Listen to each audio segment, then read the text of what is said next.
she said. I hired a private investigator to follow you. It cost $3,000 from our wedding fund, but worth it. I was planning her surprise bachelorette.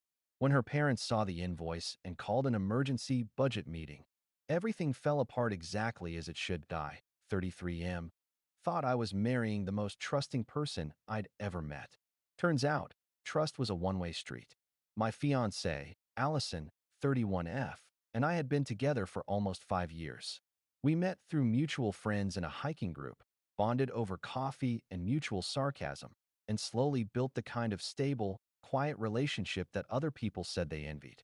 She was a teacher, organized, thoughtful, detail-oriented to a fault. I worked in cybersecurity. We'd both come from families that valued planning over spontaneity, so our lives fit together neatly. Spreadsheets for our budget, shared calendars, joint savings accounts. Or at least, I thought they were shared. The first real red flag came 6 months before our wedding. She started getting tense. Not cold, just suspicious, asking questions like, "Who were you texting at 11 p.m.? Why did you take the long route home?" The kind of stuff that doesn't sound crazy in isolation, but adds up. I tried to reassure her, even showed her my phone a few times. I wasn't hiding anything. I barely had time to. Between work and planning her surprise bachelorette trip with her best friend Kara, my life was just logistics and late nights. I figured wedding stress was getting to her. She'd been managing RSVPs, caterers, her dress fittings. It happens, so I let it slide. Then one night, she dropped it like a casual anecdote over dinner. We were eating takeout, Thai, her favorite, when she smiled, looked up from her pad Thai, and said, "You're going to laugh. I hired a private investigator to follow you." I actually did laugh, then realized she wasn't joking. "Wait, what?" "Just for a week," she said, waving her hand. "I needed to know you weren't hiding anything. It cost $3,000, but totally worth it. I feel better now." She said it with that satisfied tone people use after buying something expensive but unnecessary. Like a handbag. It hit me then. She'd used money from our wedding fund. I sat there, completely still. I asked, "You spent $3,000 of our money on a private investigator?" "Technically," she said, "it's our money. But yes, don't act like it's a big deal. You didn't do anything wrong, right?" I didn't even know how to respond. Some part of me wanted to shout, another wanted to just laugh, because the absurdity was suffocating. Instead, I said as calmly as I could, "Did your investigator find anything interesting?" She shrugged. "Just that you work late, go to the gym, and apparently had lunch with Kara." But I already knew that. Right. Kara, her best friend, the one helping me coordinate her surprise bachelorette weekend in Asheville. So basically, she'd wasted $3,000 to prove I was planning a surprise for her. After dinner, she was scrolling through her phone, totally unbothered. I sat in the living room, staring at the joint account statement. There it was, a charge from Rothman Investigations, LLC. $3,000. Withdrawn 2 weeks ago.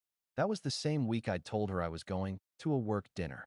In reality, I was meeting Kara to confirm hotel reservations, decorations, and a custom wine tasting, all out of pocket because I wanted it to be a gift. And now, I was paying for my fiancée to spy on me while I did it. I didn't sleep that night. I went over every detail of our relationship.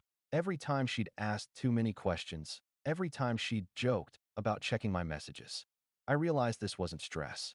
It was control, and it wasn't new. I'd just been too comfortable to see it. By morning, I made up my mind. If she wanted to play investigator, I'd show her exactly what transparency looked like. I called the private investigation firm around noon.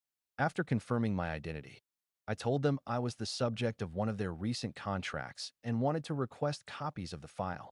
Under state law, I had a right to access any documentation involving me. The woman on the line hesitated, then said, "Yes, Mr. Last Name. We can send you everything she requested, including her signed contract and notes." An hour later, I had a 26-page PDF in my inbox. It was surreal. Photos of me getting coffee, gym logs, screenshots of my location pings. A note that said, "Subject met with woman identified as Kara H. at restaurant. Appeared friendly, possibly intimate. Follow-up recommended." I actually laughed out loud. Intimate? Kara's like my sister. That's when I had an idea, the kind that starts quiet but solidifies fast. Her parents had been helping fund the wedding. a generous $50,000 contribution wired into a shared wedding account her dad managed. They were also big on integrity, family values, and, ironically, trust. So that night, I scheduled a meeting with them. When her mother asked what it was about, I said simply, "Something Allison did with the wedding fund that you need to see." Her parents invited me over on Sunday afternoon. They lived about 20 minutes away, in one of those quiet neighborhoods where everyone's lawn looks copy-pasted from the same brochure. I brought a folder with me, printed copies of the PI report, the invoice from the investigation firm, and our joint bank statement showing the withdrawal. When I arrived, Allison was already there. She looked uneasy, but not scared, more annoyed, like I'd inconvenienced her weekend. "You said this was about the wedding budget?" her dad asked. "It is," I said, placing the folder on the coffee table. I didn't speak dramatically, didn't try to reveal anything. I just opened the folder and slid the top page toward him, the invoice from Rothman Investigations. $3,000, I said evenly. Paid from our wedding account. Allison hired a private investigator to follow me for a week. Silence. Her mother blinked. Her father looked at the paper, then at her. "You what?" Allison crossed her arms. "It's not what it looks like. I needed reassurance. Everyone gets cold feet. By paying someone to spy on your fiancé," her father snapped. Her mother tried to calm him down, but he wasn't having it. He flipped through the file, shaking his head. "You told us you needed extra for catering upgrades, Allison. This is where the money went." Her voice wavered. "Dad, it's not like that." I thought he was lying about. "About what?" I interrupted quietly. "Meeting your best friend to plan your surprise bachelorette trip? That's the suspicious activity your investigator logged." Her face froze. The air in the room changed. Heavy, suffocating. Her mom finally spoke. "Allison, sweetie, this is serious. You took money people gave you for your future together and used it to feed paranoia." Allison's voice cracked. "I just wanted to know he wasn't. I don't know. Hiding something." "He wasn't," her father said. "You were." He turned to me then. "I'm sorry, son. You didn't deserve that. None of this is acceptable." I nodded. "I appreciate that, sir. I just thought you deserved to know where your contribution went before any more was spent." Allison started crying then. Real tears, not the camera-ready kind I'd seen before. She reached for me, but I took a half step back. "I wasn't trying to hurt you," she said. "No," I replied. "You were trying to control me." She looked stunned, like she'd expected anger, not precision. Her dad stood up. "I think we need to pause wedding spending until we figure this out. Maybe take a step back." That was the polite way of saying, "The money's frozen." And that's when it hit her. This wasn't just a fight. It was structural collapse. The venue deposit hadn't been paid yet. The dress wasn't fully purchased. The florist, the catering, the photography, all still pending. Without her parents' contribution, none of it could happen.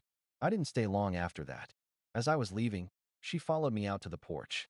"You made me look crazy in front of my family," she hissed. "You didn't need my help with that," I said quietly. "You did it yourself." She tried to grab my arm. "Please, just don't end this over one mistake."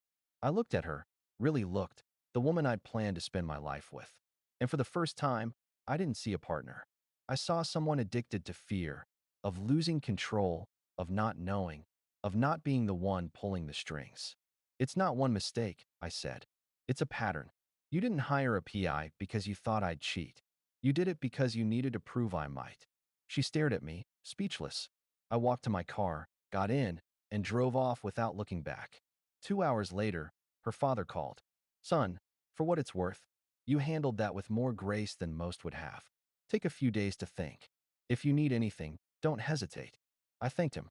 Then I did something I hadn't planned to do yet. I logged into our joint wedding account, transferred my portion of the savings to my personal one, and closed my contribution side entirely. Then I emailed the vendors to put everything on indefinite hold. That night, I poured myself a drink, sat on the balcony, and scrolled through the PI report again. Page 19 had a line that stuck with me. "Subject appears calm, organized, emotionally stable." Funny, I thought, because she wasn't. Update 1. It's been 3 weeks since the budget meeting, and it feels like a lifetime. If you've ever seen a structure collapse in slow motion, that's what watching our engagement has been like. No explosion, just gravity doing its job, piece by piece. After that meeting with her parents, everything changed. They froze the wedding account immediately and asked both of us to take a cooling off period. Translation: they were furious, but polite enough not to say it outright. Allison moved back into her parents' house for space. I stayed in our apartment. Technically, my apartment, since my name was the only one on the lease. The first few days were quiet. Then the call started. It began with the usual. Can we talk? You're blowing this out of proportion. It was one mistake. I was stressed. Then they turned into guilt trips. You embarrassed me in front of my family. Do you really want to throw away 5 years? And finally, manipulation cloaked as vulnerability. You always said honesty was important. I was being honest when I told you about the PI. That last one nearly made me laugh. There's something surreal about watching someone justify betrayal as transparency. I didn't respond right away. Instead, I focused on cleaning up the practical mess. I called my lawyer, the same one who helped me draft a property cohabitation agreement before we got engaged, a decision I was suddenly very grateful for. We reviewed the financials, confirmed the $3,000 withdrawal violated the terms of our joint use fund, and documented everything. He said, "You're within your rights to recover your share if the wedding doesn't move forward. But tread carefully. Emotional manipulation tends to follow financial exposure." He was right. The next day, I got an email from her, not her usual rambling text paragraphs, but a long, polished message with subject line: closure and next steps. In it, she apologized for violating trust, but then wrote that she felt I'd weaponized her anxiety by showing the report to her parents. Weaponized. That word stuck in my head. So I replied, transparency isn't a weapon. You spent $3,000 of joint funds on surveillance. I provided documentation of that to the people who contributed the majority of the account. That's accountability. She didn't reply after that. A week later, her dad called again. We're going to handle the vendor cancellations on our end. Allison's having a hard time. He paused. For what it's worth, she understands now how badly she crossed the line. She's been seeing a therapist. I said, that's good. I hope she sticks with it. He sighed. If you ever reconsider, she'd want to talk. I didn't say no. I didn't say yes. I just said, I think what's done is done. Kara, her best friend, reached out soon after. She'd been caught in the crossfire too. Apparently, Allison had accused her of covering for me when she learned about the Bachelorette planning. Kara told me she cried for 2 hours after being accused of betraying her friend for helping organize her own surprise trip. We met for coffee one morning. She looked tired. She's spiraling, Kara said. She keeps saying she lost control. I stared at my cup. She didn't lose it, I said quietly. She gave it up. As the weeks went on, my anger dulled into something quieter. Not forgiveness exactly, just understanding. Allison wasn't evil. She wasn't even malicious. She was scared of being cheated on, of being blindsided, of not being the one with the upper hand. And fear makes people do stupid, destructive things. But that doesn't make the consequences disappear. The wedding is officially canceled now. Vendors refunded what they could. Her parents handled the rest. My portion of the savings is back where it belongs. And as for the relationship, it's not on pause. It's over. Cleanly. Legally. Completely. There's something incredibly peaceful about finality. Not closure born from revenge, but from paperwork and silence. I haven't heard from Allison since. Mutual friends say she's still in therapy, still living at her parents' place, and still posting carefully filtered quotes about healing and self-accountability. I don't check. I don't care. I'm not angry anymore. Just done. Final update that it's been just over 6 months. Long enough for everything to feel like a different life, but not quite long enough for it to stop echoing in small, quiet ways. I've moved apartments since then. A smaller place, closer to the water. Less impressive, more mine. No joint accounts. No shared calendar reminders. No second toothbrush beside the sink. The first few weeks felt disorienting, not lonely, just unfamiliar. When you're used to orbiting around someone else's moods, silence can feel like static. But after a while, silence started sounding like peace. Allison texted me once, 2 months after everything. No grand apology, no closure speech. Just, I wish we'd handled things differently. I stared at the message for a while. Then I typed, me too. Take care, Allison. That was it. No more contact. Her number's still in my phone, but buried under a list of people I actually trust. A few mutual friends have filled me in on what happened after. Apparently, the therapy stuck. She's been trying to rebuild her career. Her podcast collapsed after the scandal with the wedding fund went semi-public among her social circle. Her parents quietly redirected the rest of the wedding money toward her debt and counseling costs. She's been living modestly, working freelance, staying off social media for the most part. From what I'm told, she's calmer now. Good for her. I mean that, sincerely. Because I learned something from this. When someone acts out of paranoia or control, it's not always about you. Sometimes, you're just standing where their fears have nowhere else to go. Financially, I came out fine. Emotionally, it's trickier. I don't trust easily anymore. Not because I expect betrayal, but because I learned how subtle distrust can be before it blooms into something catastrophic. You start noticing it in small hesitations. The way someone checks your phone, just for fun. The jokes about other girls. The little apologies followed by, but I just thought. Those are the early fractures. And if you ignore them, one day you wake up being followed by a stranger your partner hired with your own money. But there's also a strange kind of gratitude I carry now. Grateful I kept records. Grateful I handled things rationally, not emotionally. Grateful I didn't shout or throw things or go online to expose her. Just documented, verified, and quietly stepped away. Because that's the part nobody tells you. Peace isn't loud. It's bureaucratic. It's dry emails, notarized signatures, canceled payments, and then nothing. No revenge arc, no cinematic confrontation. Just absence. Every once in a while, I'll catch myself remembering small, good moments. Sunday mornings making coffee together, her humming while getting ready, the plans we'd sketched for our future. I don't rewrite them. They were real, even if what came after erased the trust beneath them. You can hold both truths, that someone once loved you sincerely and still managed to ruin it completely. People keep asking me if I'm dating again. The answer is, not really. I've met a few people, gone on a few dinners, but I'm not looking for the next big thing. I'm just trying to live without surveillance, literal or emotional. And weirdly enough, that feels like freedom. The last time I saw Allison, by chance, in a grocery store, she looked different. Calmer. Smaller somehow, but not broken. She saw me too. For a split second, it looked like she might come over. But she didn't. She gave me a small, almost imperceptible nod. And I nodded back. No anger. No resentment. Just finality. When I got home that night, I opened my laptop and archived the old wedding folder. Not deleted, just moved into a compressed file called closed. Because that's what it is now. Not an open wound. Not a lesson I'm still bleeding from. Just a chapter one finished reading. I think the biggest thing I've learned is this. Love doesn't die from one big betrayal.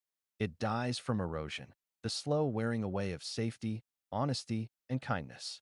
And once those are gone, all the apologies in the world can't rebuild the foundation. But closure doesn't have to mean bitterness. Sometimes, it's just looking at the rubble, saying that was once mine, and walking away. And as for her, I hope she really is getting better. I hope she finds peace, the kind you can't buy with a private investigator or prove with a report. Because I found mine the moment I stopped needing to understand why she broke what we had. Some things just break. And maybe that's enough.